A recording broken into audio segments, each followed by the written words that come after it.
দর্শক, আজকে আপনাদের সামনে আমি আলোচনা করব ত্রিকোণমিতি নিয়ে, যেটা হচ্ছে ৯.১ অধ্যায়।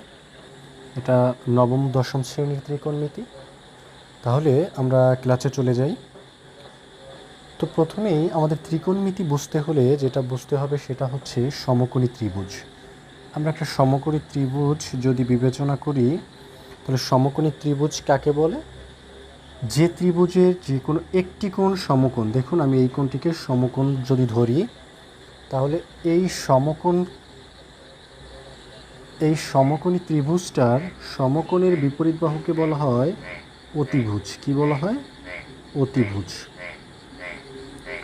এখন যদি এটাকে অতিভুজ বলা হয়, তাহলে এই কোণের সন্নিহিত দুই যে বাহু, যে কোনো একটিকে বলা হবে ভূমি, একটিকে বলা হবে লম্ব। এখন কোনটাকে আমি লম্ব ধরবো এবং কোনটাকে আমি ভূমি ধরবো, এটা এর ভিত্তি হয় মেইনলি আমি যে কোনো একটা কোণকে বেছে নিব।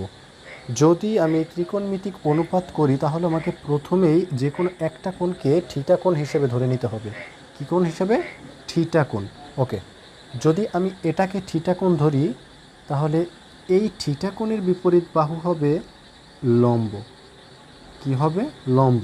তাহলে আমরা সমকোণী ত্রিভুজের সমকোণের বিপরীত বাহু পেলাম হচ্ছে অতিভুজ, এবং যে কোণটাকে আমি বেছে নিয়েছি অর্থাৎ থিটা কোণ, সেই কোণের সাপেক্ষে এর লম্ব হচ্ছে এটা। আবার তাহলে বাকিটা হবে ভূমি। ওকে ওকে ভূমি। এখন চিন্তা করুন, আমি যদি থিটা কোণ এটা হিসেবে নিই, এটাকে থিটা কোণ নেই, তাহলে দেখুন কি হয়, এই কোণের বিপরীত বাহু কোণটা এটা, তাহলে এটা হয়ে যাবে লম্ব, এটা হয়ে যাবে লম্ব। আবার যদি এই কোণের সাথে আছে কোণটা, এই কোণের সংলগ্ন বাহু, এটা হয়ে যাবে তখন ভূমি। তাহলে দেখুন, তাহলে কোণটা হচ্ছে আগে আমার নির্ণয় করতে হবে কোণটা সমকোণ, সমকোণের বিপরীত বাহু হচ্ছে অতিভুজ, অতিভুজ সবসময় ফিক্সড। এরপরে লম্ব এবং ভূমি নিয়ে আমার ঝামেলা। তাহলে আমি প্রথমেই চিন্তা করব যে কোণটাকে আমি বেছে নিব সেই কোণের বিপরীত বাহু হচ্ছে কি? লম্ব। সেই কোণের বিপরীত বাহু হচ্ছে লম্ব, এবং সেই কোণের সাথে যে সংলগ্ন বাহু বা সন্নিহিত বাহু থাকবে সেটা হচ্ছে কি? সেটা হচ্ছে ভূমি। আবার এই কোণটাকে যখন নিব তখন এটা লম্ব, এটা ভূমি। ওকে, তাহলে এখানের কনসেপ্টটা আশা করি আপনাদের ক্লিয়ার হয়েছে। এখন আমরা বিভিন্ন ধরনের ত্রিকোণমিতিক অনুপাত নিয়ে আলোচনা করব। কি নিয়ে আলোচনা করব? ত্রিকোণমিতিক অনুপাত। দেখুন, আমাদের ত্রিকোণমিতিক অনুপাত যদি আমরা চিন্তা করি, তাহলে আমাদের কয়টা ত্রিকোণমিতিক অনুপাত আছে সেটা আমাকে জানতে হবে আগে। সাইন, কস, আর হচ্ছে ট্যান। এখন একটা জিনিস মনে রাখবেন, সাইনের বিপরীত রাশি হচ্ছে কোসেক। কি? সাইনের বিপরীত রাশি হচ্ছে কোসেক। কসের বিপরীত রাশি হচ্ছে সেক। কি? সেক। আর হচ্ছে ট্যানের বিপরীত রাশি হচ্ছে কি? মনে রাখতে হবে কট। এই জিনিসটা আপনাকে মাথায় রাখতে হবে, সাইন, কস, ট্যান, কোসেক, সেক, কট। ওকে, এটা যদি বুঝে থাকেন, দেখুন তাহলে আমি যদি একটা ত্রিভুজ এভাবে নিয়ে থাকি, তাহলে আমি এই ত্রিভুজটাকে যে কোনো নাম দিতে পারি। তাহলে নাম দিতে পারি, ধরুন আমি কোনো নাম দিলাম না, তাহলে আমি প্রথমেই বুঝতে পারি এটা হচ্ছে কি? একটা সমকোণ। সমকোণের বিপরীত বাহুকে কি বলা হয়? অতিভুজ। যদি সমকোণের বিপরীত বাহুকে বলা হয় অতিভুজ, তাহলে এই কোণটা যদি আমি বিবেচনা করি, এটাকে যদি আমি থিটা ধরি, তাহলে চিন্তা করুন এই কোণকে যদি থিটা ধরি, তাহলে লম্ব কোণটা, লম্ব হচ্ছে এটা। ওকে, আর তাহলে এটা হচ্ছে কি? ভূমি, আর এটা হচ্ছে অতিভুজ। ক্লিয়ার হয়তো বা আপনারা সবাই? আচ্ছা, তাহলে এখন এই অতিভুজ যদি এটা হয়ে থাকে, তাহলে এই কোণটাকে আমি কি বলছি? থিটা। তাহলে এই সাইন এর মান হবে, বা সাইনের যে ত্রিকোণমিতিক অনুপাতটা হবে, সেটা এই সবসময় কোন কোণের অনুসারে? থিটা কোণ। থিটা কোণ যদি আমি এটা ধরতাম, তাহলে এই কোণের অনুসারে আমি হচ্ছে লম্ব এবং ভূমি নিতাম, এবং সেই অনুসারেই হচ্ছে এর অনুপাতগুলো হতো। তাহলে আমি বলছি কি, একটু চিন্তা করে বলছি, সাইন হচ্ছে কি? একটু আমি যেভাবে মনে রাখি, দেখেন, লতি। কি? লতি। কস হচ্ছে ভূতি, আর ট্যান হচ্ছে লঘু। কি? লঘু। তাহলে এখানে আপনি কি বুঝতে পারেন? মানে সাইন থিটা সমান হবে লম্ব বাই অতিভুজ। লম্ব বাই হচ্ছে অতিভুজ, বুঝতে পারছেন কি না? লম্ব বাই অতিভুজ। তাহলে লতি, তাহলে সাইন থিটা সমান লিখবেন আপনি লম্ব বাই অতিভুজ। ওকে, লম্ব বাই অতিভুজ। ওকে, এরপরে যাই কস থিটা। কস থিটা সমান কী লিখছি? ভূমি বাই অতিভুজ। তাহলে এটার সাপেক্ষে ভূমি বাই অতিভুজ, তাহলে ভূমি বাই অতিভুজ ভূতি। তাহলে হচ্ছে এই কস থিটা এই কোণের সাপেক্ষে, তাহলে থিটা সমান কী দিব আমি? ভূতি। ভূমি হচ্ছে তাহলে কি হবে? ভূমি বাই অতিভুজ। ক্লিয়ার? এরপরে আসুন টেন থিটা। টেন থিটা সমান তাহলে লিখব কি? লম্ব বাই ভূমি। ওকে, লম্ব বাই ভূমি। আচ্ছা, এখন আপনারা যদি এটা বুঝে থাকেন, একটু ক্লিয়ার হন। এখন এটাকে যদি আমি এ বি সি দিয়ে প্রকাশ করি, কী দিয়ে প্রকাশ করি? A B C. তাহলে এইটার দ্বারাই কি এই থিটা কোণ কোনটা বলছি? বি কোণটা হচ্ছে আসলে থিটা কোণ। তাহলে থিটা কোণের সাপেক্ষে সাইন থিটা, তার মানে লম্ব কোণটা এসি। ক্লিয়ার? থিটা কোণের সাপেক্ষে লম্ব কোণটা এসি, তাহলে এসি বাই অতিভুজ কি? এবি।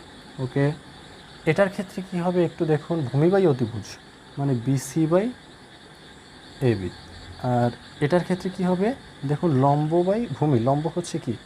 লম্ব হচ্ছে এসি, আর ভূমি হচ্ছে কি? ভূমি হচ্ছে বিসি। ওকে, তাহলে এখন দেখুন আমি যখন আলোচনা করেছি, তাহলে এই তিনটার ত্রিকোণমিতিক অনুপাত হচ্ছে এগুলো। এখন একটু চিন্তা করুন, আমি বলেছিলাম এই সাইন থিটা এর বিপরীত রাশি কি? Cosec theta. কি? Cosec theta. তখন তাহলে সাইনের বিপরীত যদি কোসেক থিটা হয়, একটু চিন্তা করুন, তাহলে কি হবে? লম্ব বাই অতিভুজ। তাহলে এখানে হবে অতিভুজ বাই ভূমি। ওকে, অতিভুজ বাই ভূমি, সরি অতিভুজ বাই লম্ব, অতিভুজ বাই লম্ব। তাহলে সেক হচ্ছে কার বিপরীত? কস থিটার বিপরীত। এটা ছিল কি? ভূমি বাই অতিভুজ। তাহলে এটা হবে অতিভুজ বাই ভূমি। কস থিটা সমান অতিভুজ বাই ভূমি। ওকে, এরপরে আসুন এরপরেটা ট্যান থিটা হচ্ছে কোনটা? ট্যান থিটার বিপরীত রাশি হচ্ছে কট থিটা। ওকে, তাহলে কট থিটা যদি বিপরীত রাশি হয়, তাহলে দেখুন এখানে আছে লম্ব বাই ভূমি, তাহলে এখানে বাই ভূমি বাই লম্ব, ভূমি বাই লম্ব। আচ্ছা, আপনারা হয়তো বা এইটুকু ক্লিয়ার হয়েছেন। ওকে, যদি এটা আপনারা ক্লিয়ার হয়ে থাকেন, এখন তাহলে দেখুন আমি এটাকে মুছে ফেলি। ওকে, মুছে ফেললাম। এরপরে দেখুন আমরা কি লিখতে পারি। আজকে আমরা ত্রিকোণমিতিক অনুপাত নিয়ে যে ধরনের আলোচনা আছে সব সেরে ফেলব। ওকে, এখন আমি দেখুন এই কথার ভিতরেই আমি বলে গেছি সাইন থিটা এর বিপরীত রাশি কি? সাইন থিটা এর বিপরীত রাশি কি? বিপরীত রাশি কি? Cosec theta. মানে কি? One by cosec theta, one by cosec theta. আমরা দেখবেন সব কিছুকে বিপরীত বোঝাই কেমনে? অন বাই দিয়ে। তাহলে সাইন থিটা সমান লিখতে পারি অন বাই কোসেক থিটা। তাহলে কস থিটা সমান, কসের বিপরীত রাশি কী ছিল? আমরা সেক থিটা, তাহলে লিখতে পারি অন বাই সেক থিটা। চিন্তা করুন, অন বাই সেক থিটা। এদিকে আবার কি লিখতে পারি? ট্যান থিটা সমান কি? ট্যানের বিপরীত রাশি ছিল কট, তাহলে one by cot theta, one by cot theta. তেমনি আমরা এটাকে আবার ঘুরিয়ে লিখতে পারি কোসেক থিটা সমান, কোসেক থিটার বিপরীত রাশি হবে তাহলে অন বাই সাইন থিটা। ওকে, আবার দেখুন চিন্তা করেন এটাকে লিখতে পারি কি? সেক থিটা সমান হচ্ছে অন বাই কস থিটা। আর এখানে লিখতে পারি ট্যান থিটা সমান ট্যান থিটা না কট থিটা সমান লিখতে পারি অন বাই ট্যান থিটা। ওকে, এগুলো আমি লিখতে পারি। তাহলে দর্শক আরেকটা জিনিস আমরা লিখতে পারি, দেখুন এই ট্যান থিটা সমান লিখতে পারি কি? লিখতে পারি আসলে sine theta by cos theta. কী লিখতে পারি? Cos theta. তাহলে বলুন আমি কস থিটা সমান কি? কট থিটা সমান কি লিখতে পারি? তাহলে ট্যান থিটা সমান একবার লিখছি অন বাই কট থিটা। তাহলে দেখুন ট্যানের বিপরীত রাশি কোনটা? তাহলে ট্যান সমান লিখছি আবার sine theta by cos theta. এখন সাইন থিটা বাই যদি কস থিটা হয়, তাহলে দেখুন ট্যানের বিপরীত রাশি কি? কট। তাহলে কট হবে কি? কট থিটা সমান আপনি লিখতে পারেন cos theta by sine theta, cos theta by sine theta. মানে ট্যানে যেটা লিখব সেটাকে আমি ঘুরিয়ে লিখব কটে। তাহলে এই সূত্রগুলো হয়তোবা আপনাদের কাছে এখন ক্লিয়ার হয়েছে। এগুলো নিয়ে একটু আলোচনা